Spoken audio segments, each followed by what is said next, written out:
नमस्कार, मैं हूं महक और आप देख रहे हैं खबर पड़ताल न्यूज। रुद्रपुर में कानून व्यवस्था हुई चौपट। मामूली विवाद में कई राउंड फायरिंग से फैली सनसनी। उधम सिंह नगर जिले में लगातार अपराध का ग्राफ बढ़ता जा रहा है। अपराधी बेखौफ होकर आपराधिक घटनाओं को अंजाम दे रहे हैं और पुलिस हाथ पर हाथ धरे बैठी है। बीती रात एक युवक से आपसी कहासुनी होने के बाद हुए विवाद के चलते करीब 7 से 8 युवक तलवार, लाठी और तबंचे से लैस होकर रुद्रपुर के भूरा रानी में पहुंचे, जिसके बाद वो लड़के को ढूंढते हैं। लेकिन जब वो लड़का नहीं मिलता तो गांव में अलग अलग जगह पर करीब आधा दर्जन फायरिंग करना शुरू कर देते हैं, जिससे भूरा रानी में हड़कंप मच गया। भूरा रानी के निवर्तमान पार्षद मोहन खेड़ा ने घटना की सूचना पुलिस को दी। एक चिता बाइक पर 2 कांस्टेबल मौकाए वारदात पर पहुंची। निवर्तमान पार्षद मोहन खेड़ा ने बताया कि लगातार पुलिस को फोन करते रहे कि भूरा रानी इलाके में गोलियां चली हैं। इसके बावजूद पुलिस काफी देरी के साथ पहुंची। बदमाशों की मंशा मामूली कहासुनी के चलते एक युवक से हुए विवाद में उसकी हत्या करना था, जिसके सीसीटीवी फुटेज अलग अलग जगह पर कैद हुई है, जिसमें बदमाश लाठी डंडों से लैस होकर इलाके में घूमते हुए दिखाई दे रहे हैं। ये सभी बदमाश बिंदु खेड़ा के रहने वाले बताए जा रहे हैं। पुलिस मामले की जांच में जुट गई है। फिलहाल अब तक ये स्पष्ट नहीं हो पाया है कि आखिरकार कितने राउंड फायरिंग हुई, लेकिन इलाके के लोगों का कहना है कि करीबन 5 से 6 राउंड अलग अलग जगह पर फायरिंग की गई। रुद्रपुर के एसपी सिटी मनोज कत्याल ने बताया, घटना की सूचना पर पुलिस मौके पर पहुंची थी। मामले की जांच की जा रही है।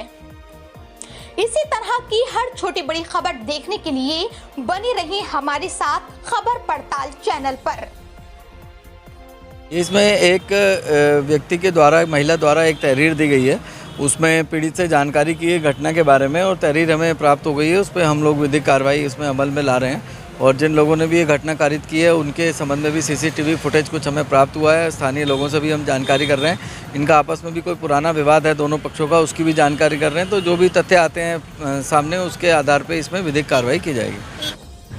देखिए, पुलिस के द्वारा कल रात लगभग 11 साढ़े 11 बजे फायरिंग हुई हमारे गांव में। पुलिस को हमने इत्तला करी तो पुलिस भी पहुंची थी।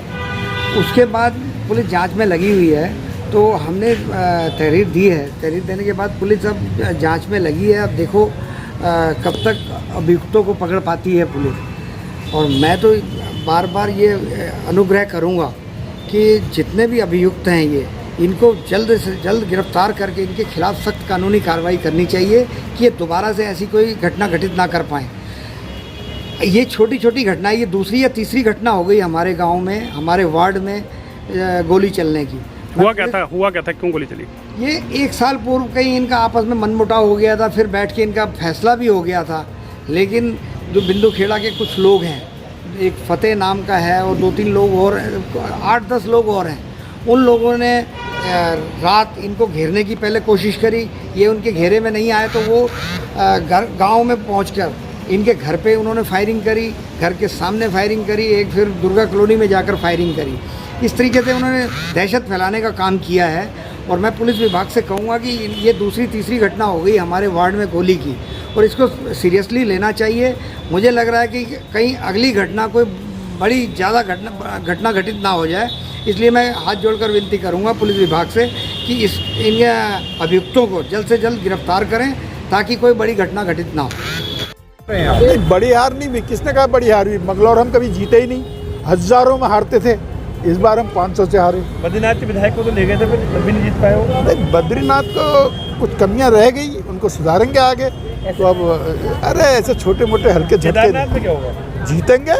ये हल्के फुल्के झटके तो लगते रहते हैं, हिमालय है हमारे पास, ये हिलता थोड़ी नहीं लगेगा आगे कोई झटका। सर, मंत्रिमंडल विस्तार को लेकर के आपकी क्या राय है? अभी तक मंत्रिमंडल नहीं बांट पा रहे हैं मुख्यमंत्री, क्या नाराजगी है? कल जाहिर भी हुई है कुछ? नहीं, कोई नाराजगी किसी प्रकार की नहीं है। मंत्रिमंडल केंद्र की राय पर मुख्यमंत्री को विस्तार करना है जब उपयुक्त समय आएगा तो उसको तो करेंगे। ये राय नहीं मिल पा रही है सर इतने समय में?